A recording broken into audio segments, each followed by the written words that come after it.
Другия вариант за така нареченото натурално на аспержите, то е след приключване на сезона, който е някъде средата, края на юни, зависи от метеорологичните условия. И това натуралане фактически, как ние го правим? Ние го правим с ето такива опилки, но да вметна, те трябва да са само широколистни.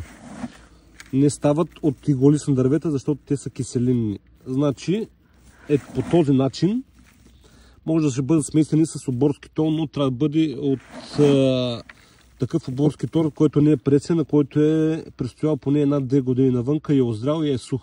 Може да се смеси с тези опилки и когато дойде този момент през юни месец, ще ви направя ново видео да ви покажа точно как стават нещата. Но това е много силно подхранва растенията, особено младите растения, тези, които нямат още навършени 2 години. Специално тях наторявам само с тези опилки и с малко оборски тор смесен.